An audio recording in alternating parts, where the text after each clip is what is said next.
अस्सलाम वालेकुम स्टूडेंट्स। आज हम चैप्टर 1 की एक्सरसाइज करने जा रहे हैं। तो सबसे पहले हमारे पास MCQs हैं, सर्कल द करेक्ट ऑप्शंस। ठीक है, इसमें उन्होंने हमें क्वेश्चन दिया और ऑप्शंस दिए गए हैं। उनमें से जो करेक्ट है उसको हमने चूज़ करना है। Water and dissolve salts are conducted from roots to leaves by. हमारे पास जो पानी है या फिर उसके अंदर जो नमक है, डिजोल्व साल्ट है, वो कहाँ से रूट्स से लीव्स तक कैसे कंडक्ट हो रहा है, कैसे जा रहा है, किसके ज़रिए जा रहा है। Root hairs, xylem, phloem, stomata. तो जाइलम के ज़रिए जो हमारा पानी और नमक है वो रूट्स से लेके लीव्स तक कंडक्ट हो रहा है। ठीक है, जाइलम उसको लेके जा रहा है। The inner most layer of cortex in the root. Roots के अंदर जो सबसे नीचे वाली लेयर है कोर्टेक्स की, उसको क्या कहते हैं? एपिडर्मिस कहते हैं, एंडोडर्मिस, पेरिसाइकल, कैम्बियम। तो ये एंडोडर्मिस कहते हैं। अगर आपको इस सब की नहीं समझ आ रही तो मैं पीछे इसके लेक्चर्स दे चुकी हूँ, आप वो देख सकते हैं। ठीक है, ये सब हमने पीछे पढ़ा हुआ है। Root hair, xylem, phloem, endodermis, epidermis, सब कुछ हमने डिस्कस किया हुआ है। उसके बाद है what is required for photosynthesis in addition to light. Light के अलावा, रोशनी के अलावा फोटोसेंसिस में हमें और कौन सी चीज़ रिक्वायर्ड होती है? Oxygen and carbon dioxide, oxygen and water. Photosynthesis में आपको पता है ऑक्सीजन तो हो ही नहीं सकती, ऑक्सीजन तो प्लांट्स रिलीज करते हैं, उनको चाहिए नहीं होती है। ठीक है, oxygen and water, carbon dioxide and water. और यहाँ पे हमारे पास पानी और कार्बन डाइऑक्साइड दो ऐसी चीज़ें हैं जो प्लांट्स को फोटोसेंसिस के लिए रिक्वायर होती है। ठीक है, इसको अंडरलाइन कर लिया हमने। Oxygen and dash are the products of photosynthesis. Photosynthesis का जब प्रोसीजर होता है तो हमारे पास कौन सा प्रोडक्ट बनता है? हमारे पास ऑक्सीजन बनता है और साथ में उसके हमें क्या मिलता है? ग्लूकोज मिलता है। उसके बाद है the products of respiration are. Respiration का जब भी रिएक्शन होता है तो उसके प्रोडक्ट्स क्या होते हैं? कार्बन डाइऑक्साइड रिलीज होता है और उसके साथ क्या होता है? वाटर रिलीज होता है। ठीक है, तो हमारे पास जो फोटोसिंथेसिस और रेस्पिरेशन का प्रोसीजर है, ये दोनों एक दूसरे से अपोजिट है। The loss of water from aerial parts of plants. Plants का जो एरियल पार्ट है, जो हवा में है, ठीक है, उसका जो उसमें जो पानी का कमी हो रही है पानी की, उसको क्या कहेंगे? Transpiration. Chlorophyll is present in. Chlorophyll कहाँ पे प्रेजेंट होता है प्लांट्स में? मीजोफिल सेल में, upper epidermis, lower epidermis, endodermis. तो ये मीजोफिल सेल्स में प्रेजेंट है। Mineral required in the formation of chlorophyll. Chlorophyll की फॉर्मेशन में कौन से मिनरल रिक्वायर्ड होता है? कौन सा मिनरल जो है उसकी फॉर्मेशन के लिए चाहिए होता है? आयोडीन, आयरन, फॉस्फोरस और मैग्नीशियम। मैग्नीशियम हमें चाहिए होता है फॉर्मेशन ऑफ क्लोरोफिल के लिए। The force between molecules of water. पानी के जो मोलिक्यूल्स हैं उनके दरमियान जो फोर्स है, ताकत है, वो कौन सी है? Cohesive force. ठीक है। Rate of transpiration decreases with the increase of. Transpiration का जो रेट है वो डिक्रीज कैसे होता है? जब क्या इंक्रीज होता है तो वो ट्रांसपायरेशन जो है वो डिक्रीज हो जाएगी। जब हवा में नमी होगी, ह्यूमिडिटी इन एयर होगी, तो ज़्यादा होगी तो हमारे पास ट्रांसपायरेशन कम होगी। ट्रांसपायरेशन क्या है, इसका पूरा प्रोसीजर हम लेक्चर में डिस्कस कर चुके हैं। नेक्स्ट देखते हैं शॉर्ट क्वेश्चंस हमारे पास हैं। व्हाट इज प्राइमरी रूट, सबसे पहला क्वेश्चन है। ठीक है, फर्स्ट क्वेश्चन है हमारे पास, what is primary root. Primary root हमारे पास क्या होता है? तो ये सारे लेक्चर्स हम ऑलरेडी डिस्कस भी कर चुके हैं। Primary root also known as tap root, इसको टैप रूट भी बोलते हैं, is the central and main root that helps from the radicle during early stages of seed germination in plants. ये जो है ये सेंट्रल है, सेंटर में है ये, और मेन रूट है जो डेवलप करती है, रेडिकल से डेवलप करती है, और सीड जर्मिनेशन की जो अर्ली स्टेजेस हैं, शुरू वाली स्टेजेस हैं प्लांट्स के अंदर, उनको ये डेवलप करने में मदद देती है। उसके बाद है what is secondary root. Secondary root क्या है? Secondary roots also known as lateral roots, इसको हम लेटरल रूट्स भी बोलते हैं, are the roots that branch off from the primary root और other established roots in plants. तो ये जो सेकेंडरी रूट्स हैं ये प्राइमरी रूट्स से निकलती हैं या फिर दूसरी रूट्स जो प्लांट्स के अंदर है वहाँ से एस्टेब्लिश होती हैं। Unlike the primary root which develops from radicle during seed germination, जैसा कि प्राइमरी रूट में हमने देखा कि सीड जर्मिनेशन के दौरान जो रेडिकल से डेवलप होती हैं वो प्राइमरी रूट है, लेकिन सेकेंडरी रूट्स जो हैं वो प्राइमरी रूट्स के बाद जो है after the primary root has already been established. Secondary roots form after the primary roots has already been establish, जब प्राइमरी रूट्स ऑलरेडी इस्टेब्लिश हो चुकी होती हैं तो वहाँ से सेकेंडरी रूट्स बन जाती हैं। उसके बाद है state the function of root cap. Root cap का फंक्शन बताना है हमने।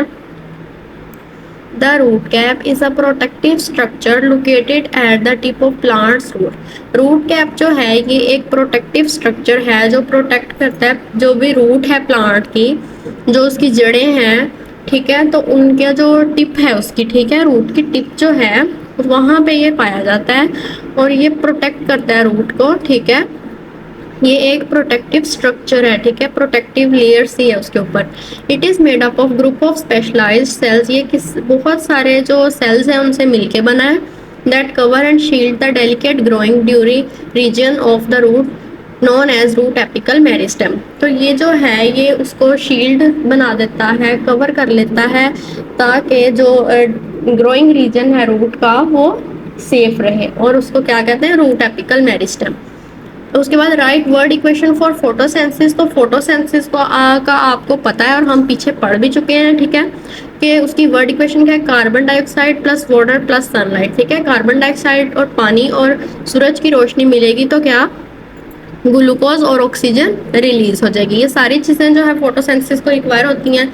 फोटोसेंसिस के लिए प्लांट को कार्बन डाइऑक्साइड चाहिए होती है, पानी चाहिए होता है और सूरज की रोशनी, और उसके बदले में वो हमें ऑक्सीजन देता है और साथ में ग्लूकोज। उसके बाद है हमारे पास write word equation for photosynthesis respiration. Respiration की इक्वेशन लिखेंगे हम तो ये फोटोसिंथेसिस के बिल्कुल ऑपोजिट है, ठीक है। The word equation for respiration is glucose plus oxygen. वहाँ पे हमें क्या मिला था, हमने प्लांट को चाहिए था कार्बन डाइऑक्साइड, वाटर और सनलाइट, ठीक है। यहाँ पे रेस्पिरेशन के लिए जो है ग्लूकोज और ऑक्सीजन चाहिए, और रिलीज क्या करेगा, कार्बन डाइऑक्साइड, वाटर और एनर्जी, ठीक है। नेक्स्ट क्वेश्चन में हमारे पास जो है हमने डिफ्रेंशिएट करना है, ठीक है। उसमें हमारे पास सबसे पहले रूट सिस्टम और शूट सिस्टम में डिफरेंस बताना है हमने कि इन दोनों में डिफरेंस क्या है, ठीक है। रूट सिस्टम को देख लेते हैं। The root system is the underground part of plant responsible for anchoring the plant in the soil, absorbing water, minerals and storing nutrients. Root system जो है ये प्लांट का ऐसा हिस्सा है जो ज़मीन के अंदर होता है, और इसका काम क्या होता है, पानी को एब्जॉर्ब करना ज़मीन से, मिनरल्स को और न्यूट्रिएंट्स को अपने अंदर स्टोर करना, ठीक है। इट इंक्लूड्स, इसके अंदर प्राइमरी रूट्स होती हैं, सेकेंडरी रूट्स होती हैं, रूट हेयर्स होते हैं, ठीक है। Root system is typically find below the ground level, और ये ज़्यादातर जो है ज़मीन से नीचे पाए जाते हैं। Shoot system. The shoot system is the above ground part of plant that consists of stem, leaves, flowers and fruits. Shoot system हमारे पास क्या है, जो ज़मीन के ऊपर वाला हिस्सा है, ठीक है, जो ज़मीन से ऊपर पाया जाता है, प्लांट का ऐसा हिस्सा जो ज़मीन के अंदर नहीं बल्कि ज़मीन से बाहर वाली साइड पे पाया जाता है, जिसमें स्टेम्स हैं, लीव्स हैं, फ्लावर्स हैं, फ्रूट्स हैं, ठीक है। तो उसको क्या कहेंगे हम, शूट सिस्टम कहेंगे। It is responsible for photosynthesis. और ये वाला हिस्सा जो है वो किस चीज़ के लिए रिस्पॉन्सिबल है, इसमें फोटोसेंसिस होती है, रिप्रोडक्शन होती है, ट्रांसपोर्ट ऑफ वाटर, पानी का ट्रांसपोर्ट होता है, मिनरल्स इधर से उधर, ठीक है, nutrients. The shoot system is generally visible about the ground. और ज़्यादातर शूट सिस्टम जो है ये ज़मीन से बाहर ही देखा गया है। नेक्स्ट है हमारे पास डिफरेंस करना है हमने जाइलम एंड फिलोएम में। और आपको यहाँ पे एक बात बताती चलो, जब भी आपको किसी भी चीज़ में डिफरेंस करना हो तो आपने हमेशा दरमियान में लाइन ड्रॉ करके डिफरेंस बताना है, ठीक है, क्योंकि हमने उनमें उन दोनों में हमने डिफरेंस बताना होता है कि इन दोनों में क्या फ़र्क है। तो हम ये लाइन लगा के दोनों को कंपेरिजन इसी तरह कर सकते हैं। Xylem, the main function of xylem is to transport water and dissolved minerals from roots to the rest of plant. तो हमारे पास जो जाइलम है इसका मेन फंक्शन क्या है कि पानी को ट्रांसपोर्ट करता है, डिजॉल्व मिनरल्स को ट्रांसपोर्ट करता है, कहाँ से, रूट से लेके प्लांट के बाकी हिस्से तक ये पानी और मिनरल्स को ट्रांसपोर्ट करता है, इधर से उधर लेके जाता है। It is responsible for upward movement against gravity. ये क्या करता है, पानी को नीचे से ऊपर की तरफ लेके जाता है, ठीक है, अपवर्ड मूवमेंट हो रही है ग्रेविटी के against. Allowing water and nutrients to reach the leaves and other aerial parts of plant. और ये अलाउ करता है कि पानी और जो न्यूट्रिएंट्स हैं वो लीव्स तक, प्लांट के जो पत्ते हैं वहाँ तक पहुँच सके, और बाकी जो एरियल पार्ट है, जो ज़मीन से बाहर वाला हिस्सा है, वहाँ तक पहुँच सके। फ्लोएम है, the primary function of phloem is to transport organic compounds primarily sugar such as sucrose. ठीक है, तो प्राइमरी फंक्शन इसका क्या है फ्लोएम का, कि ये ऑर्गेनिक कंपाउंड्स को ट्रांसपोर्ट करता है। ठीक है, सबसे ज़्यादा क्या है, जैसा कि सक्रोज। तो फोटोसिंथेसिस के दौरान जब ये प्रोड्यूस होता है सक्रोज, तो उस ऑर्गेनिक कंपाउंड को ये ट्रांसपोर्ट करता है। ये क्या लीव्स में ट्रांसपोर्ट करता है, तो to various parts of plant, leaves से बाकी प्लांट्स की तरफ ये उसको ट्रांसपोर्ट करेगा। तो किस किस को ये ग्रोइंग टिश्यूज, रूट्स और स्टोरेज ऑर्गन्स इधर तक ये इसको लेके जाएगा। अगला है हमारे पास डिफ्यूजन एंड ऑस्मोसिस। तो इसमें हमने डिफरेंस देखना है। डिफ्यूजन क्या है, diffusion and osmosis are two essential process that involve the movement of molecules across cell membrane. Diffusion और ऑस्मोसिस दो बहुत ज़रूरी प्रोसेस हैं जिसके अंदर मॉलिक्यूल्स की मूवमेंट जो है, सेल मेम्ब्रेन के अंदर जो मॉलिक्यूल्स की मूवमेंट है उसका सारा जिक्र किया गया है। ठीक है, तो यहाँ पे ये इनका बहुत इंपॉर्टेंट रोल है। ठीक है, तो diffusion is the passive movement of molecules from area of higher concentration to an area of lower concentration. तो डिफ्यूजन क्या है, मॉलिक्यूल्स की मूवमेंट जहाँ पे ऐसे एरियाज जहाँ पे कंसंट्रेशन बहुत ज़्यादा है वहाँ से लो कंसंट्रेशन एरियाज की तरफ। ठीक है, ऐसे ही मॉलिक्यूल्स की मूवमेंट ज़्यादा कंसंट्रेशन से कम कंसंट्रेशन की तरफ, वो है डिफ्यूजन। और ऑस्मोसिस जो है ये movement of water molecules across a semi permeable membrane, इसको ये भी कह सकते हैं कि लो कंसंट्रेशन से हाई कंसंट्रेशन की तरफ मूवमेंट। ठीक है, तो उसके बाद है epidermis and endodermis. The epidermis is the outermost layer of cells that cover entire surface of plant organs including roots, stems, leaves and flowers. Epidermis जो है किसी भी सेल का जो outermost layer है, सबसे ऊपर वाली उसकी जो तह है, जो जिसने पूरे प्लांट ऑर्गन्स को कवर किया हुआ है, ठीक है, उसकी पूरी सरफेस को कवर किया हुआ है, उसको क्या कहेंगे, एपिडर्मिस है। तो ये roots, stems, leaves and flowers जो हैं इनके एग्जांपल्स। ठीक है, the endodermis is a single layered inner most cortex of the root. Root का जो इनर मोस्ट कोर्टेक्स है, ठीक है, एंडोडर्मिस क्या है, ये एक लेयर्ड सेल है, सिंगल लेयर। ठीक है, एक ही लेयर है इस पे। It's round the vascular tissue and is responsible for controlling movement of water. ये जो है वस्कुलर टिश्यू को इसने घेरा हुआ है और ये किस चीज़ के लिए रिस्पॉन्सिबल है, ये क्या करता है, वाटर मॉलिक्यूल्स की मूवमेंट को कंट्रोल करता है। और जो भी रूट्स हैं, रूट कॉर्टेक्स जो हैं, वहाँ से न्यूट्रिएंट्स जो है वो वस्कुलर टिश्यू तक लेके जाता है। ठीक है, तो अगला है ट्रांसपायरेशन एंड इवेपोरेशन। इन दोनों में डिफरेंस देखते हैं। Transpiration is the process by which water is lost from the aerial part of plants primarily through small pores called stomata found on the surface of leaves and stem. Transpiration एक ऐसा process है जिसमें पानी जो है वो loss हो रहा है। ठीक है, पानी जो है वो आई मीन टू से कि पानी लॉस्ट हो रहा है। ठीक है, गायब हो रहा है या कम हो रहा है। जो प्लांट का ऊपर वाला हिस्सा है, हवा में जो है, जो ज़मीन में नहीं है, ठीक है, एरियल पार्ट, तो वहाँ से पानी जो है वो लॉस्ट हो रहा है। ठीक है, पानी निकल रहा है। ठीक है, कहाँ से, उसके अंदर जो लीव्स हैं, लीव्स और स्टेम्स के अंदर जो है स्मॉल पोर्स हैं। ठीक है, स्मॉल पोर्स, छोटे छोटे सुराख कह लें, जिनको हम स्टोमेटा कहते हैं। ठीक है, वहाँ से पानी का निकल जाना, ठीक है, उसको ट्रांसपायरेशन कहेंगे। इवेपोरेशन क्या है, evaporation on the other hand is the process of water turning from its liquid state into water vapour और गैस व्हेन हीटेड। इवेपोरेशन एक ऐसा प्रोसेस है जिसमें अगर हम पानी को गर्म करेंगे तो वो गैस की फॉर्म में, ठीक है, अगर हम उसको गर्म करेंगे वाटर वेपर की फॉर्म में, लिक्विड से जब वो वाटर वेपर बन जाएगा या गैस बन जाएगा और उड़ जाएगा हवा में, इवेपोरेट हो जाएगा, तो उस प्रोसेस को क्या कहेंगे, evaporation. It occurs on the surface of water bodies. यहाँ पे जो हमारे पास इवेपोरेशन कहाँ होती है, वाटर बॉडीज की सरफेस पे, जैसे लेक्स, रिवर्स, ओशंस हैं, या फिर मॉइस्ट सॉइल, जब सूरज की किरणें बहुत ज़्यादा पड़ती हैं और उसको हीट मिलती है तो वहाँ से पानी जो है वो इवेपोरेट हो जाता है। नेक्स्ट है हमारे पास difference capillary action and transpiration. Capillary action क्या है और ट्रांसपायरेशन क्या है, इन दोनों में डिफरेंस बताना है। Capillary action is the ability of water to flow upward in narrow spaces against the force of gravity.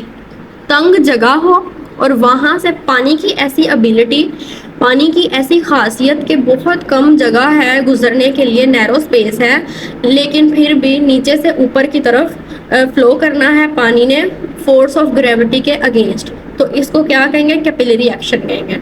ठीक है, ज़रूरी नहीं है कि वाटर ही है, कोई भी लिक्विड हो सकता है उसकी जगह।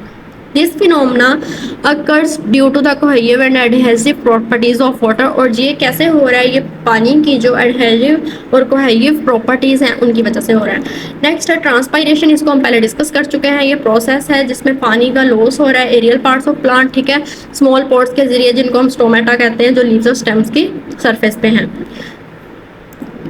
उसके बाद जी हमारे पास क्वेश्चंस हैं, तो हमने यहाँ पे describe the following in plants, हमने इनको प्लांट्स में डिस्कस करना है, फोटोसिंथेसिस को, रेस्पिरेशन को, ट्रांसपायरेशन को, ठीक है। तो सबसे पहले है हमारे पास photosynthesis. The role of photosynthesis in plants is to convert light energy into chemical energy that serves as the primary source of nutrition and energy for the plant's growth। Photosynthesis का रोल क्या है plant में कि ये light energy जो है, रोशनी की जो एनर्जी रोशनी से हमें मिलती है, उसको केमिकल एनर्जी में कन्वर्ट कर देती है, यानी कि ग्लूकोज में, जो एक प्राइमरी सोर्स है न्यूट्रिशन का और प्लांट ग्रोथ का, ठीक है। प्लांट उसकी वजह से क्या करता है, ग्रोथ होती है, उसकी डेवलपमेंट होती है और वो प्लांट जिंदा रह सकता है, सर्वाइवल, ठीक है। तो additionally photosynthesis release oxygen into the atmosphere. और इसमें एडिशनल क्या है कि फोटोसिंथेसिस के प्रोसेस के बाद जो एटमॉस्फेयर के अंदर प्लांट जो है वो ऑक्सीजन को रिलीज कर देता है, और वहाँ पे उस ऑक्सीजन की वजह से जो अर्थ पे हमारी लाइफ है उसको वो सपोर्ट करता है, और हमारे ज़िंदा रहने के लिए वो बहुत ज़रूरी है ऑक्सीजन। यहाँ पे हमारे पास एक वर्ड इक्वेशन भी दिखाई गई है, ठीक है। कार्बन डाइऑक्साइड चाहिए उसको फोटोसिंथेसिस के लिए, प्लांट को फोटोसिंथेसिस के लिए कार्बन डाइऑक्साइड चाहिए, वाटर चाहिए और सनलाइट चाहिए, और बदले में वो हमें क्या दे रहा है, ग्लूकोज प्लस ऑक्सीजन, ठीक हो गया। नेक्स्ट है respiration. The role of respiration in plants is to convert the stored chemical energy glucose and other organic compounds produced during photosynthesis into usable energy for various cellular process। तो यहाँ पे respiration का role क्या है plants में कि ये क्या करता है, केमिकल एनर्जी जो स्टोर की गई होती है उसको कन्वर्ट करता है ड्यूरिंग फोटोसिंथेसिस, ठीक है। जो फोटोसिंथेसिस के दौरान प्रोड्यूस होती है उसको कन्वर्ट करता है एक यूजेबल एनर्जी में, कि वो हमारे काम आ सके बहुत सारे सेलुलर प्रोसेस के दौरान, ठीक है।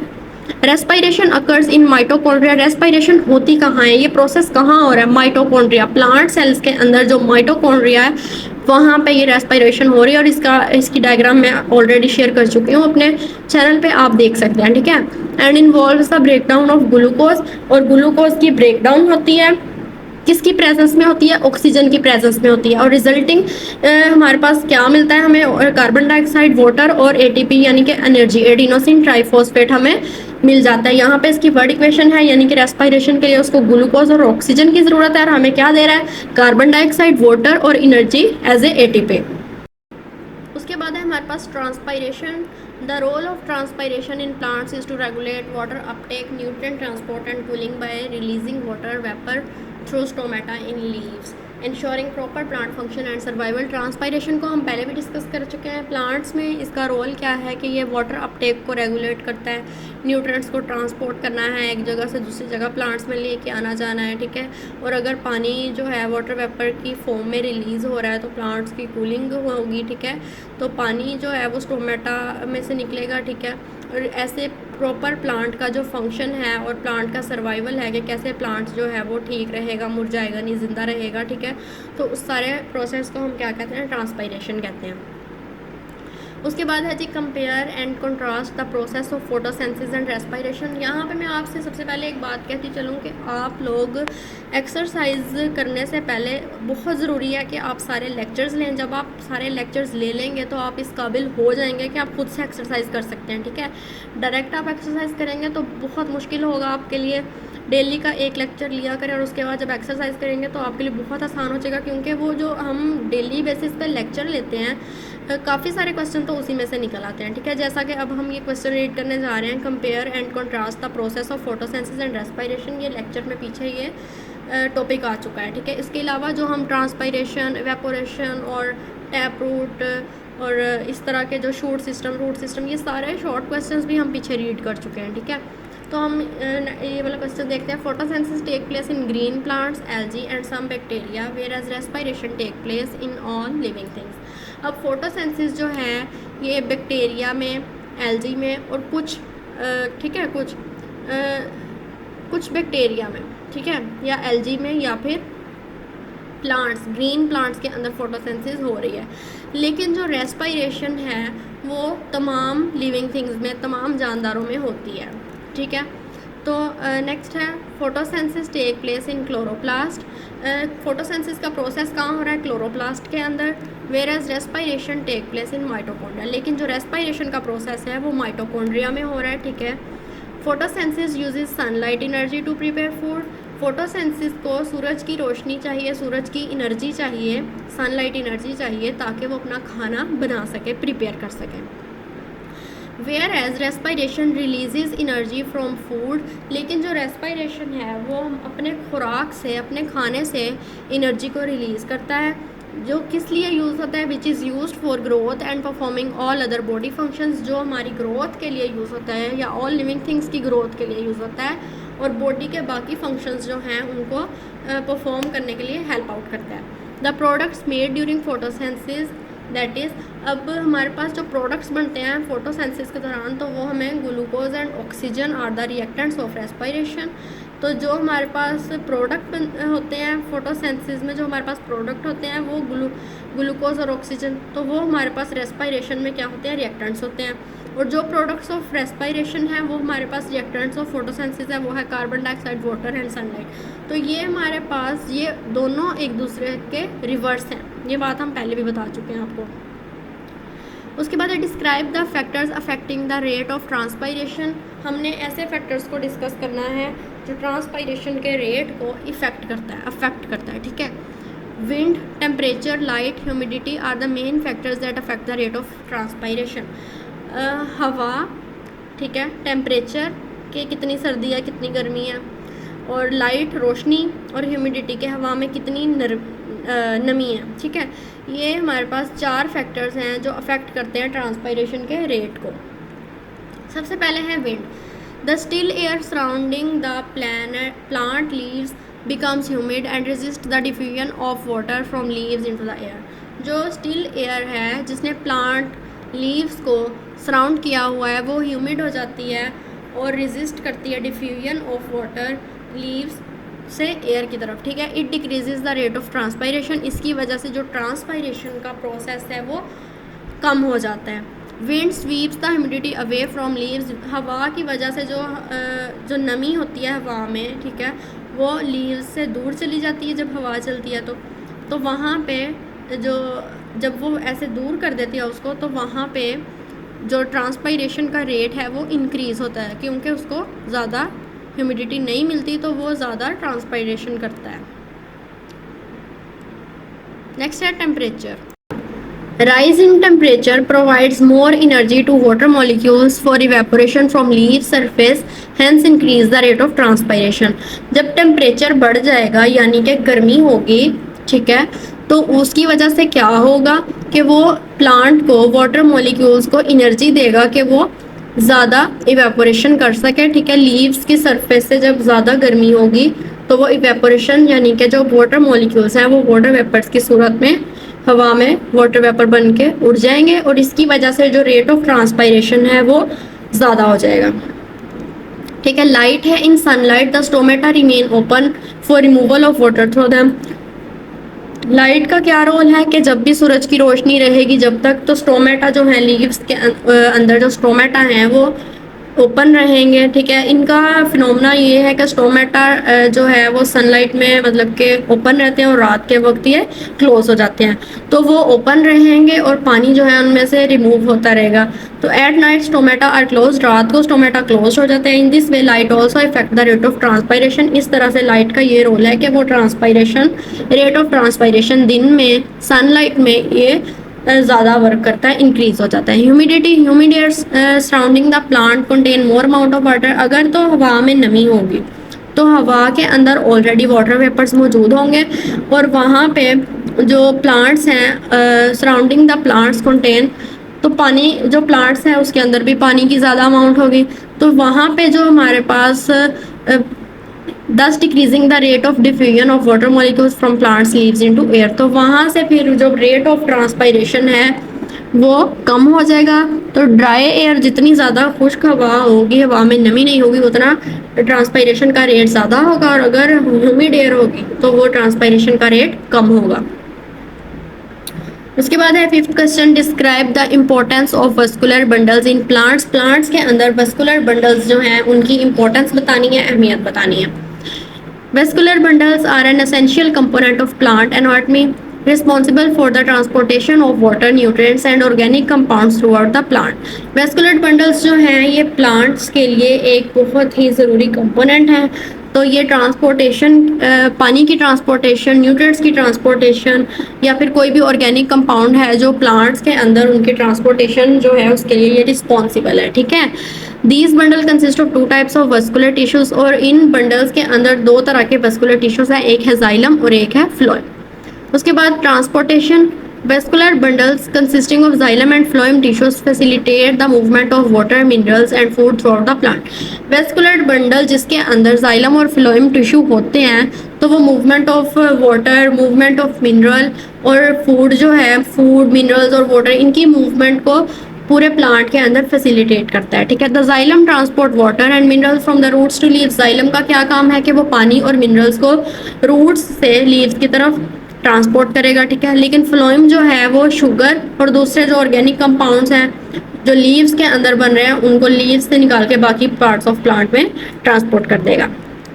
Spot and structure, continuous flow of water in xylem creates turgor pressure. जब जाइलम में से कंटिन्यू पानी फ्लो करे जा रहा है कभी इधर कभी उधर, ठीक है, तो उससे क्या प्रोड्यूस हो रहा है, टर्गर प्रेशर क्रिएट हो रहा है। Providing structural support to the plant, और उसकी वजह से जो प्लांट है उसको उसके स्ट्रक्चर को सपोर्ट मिल रही है। Photosynthesis and respiration, vascular bundle contribute the process of photosynthesis by providing water and nutrients to leaves. Vascular bundles जो हैं ये प्रोसेस ऑफ फोटोसेंसिस प्रोवाइड कर रहे हैं। कैसे प्रोवाइड कर रहे हैं, उसको पानी और न्यूट्रिएंट्स जो है वो लीव्स को दे रहे हैं और इस तरह फोटोसिंथेसिस का प्रोसेस हो रहा है। लाइट एनर्जी इज कन्वर्टेड, और वहाँ से जो लाइट एनर्जी है वो केमिकल एनर्जी में कन्वर्ट हो जाती है। तो यहाँ तक हमारा टॉपिक आज का कंप्लीट होता है। आई होप आपको ये एक्सरसाइज समझ आई होगी, और अगर आपको कोई क्वेश्चन हो तो आप पूछ सकते हैं कमेंट करके। वीडियो अच्छी लगी हो तो लाइक करें, दोस्तों के साथ शेयर करें, और अगली वीडियो में मिलेंगे। और आप मुझे ज़रूर बताएं कि अगली वीडियो आप कौन सी देखना चाहते हैं, कौन से चैप्टर पे देखना चाहते हैं, कौन से सब्जेक्ट पे देखना चाहते हैं। तो अगली वीडियो में मुलाकात होगी, तब तक के लिए अल्लाह हाफिज़।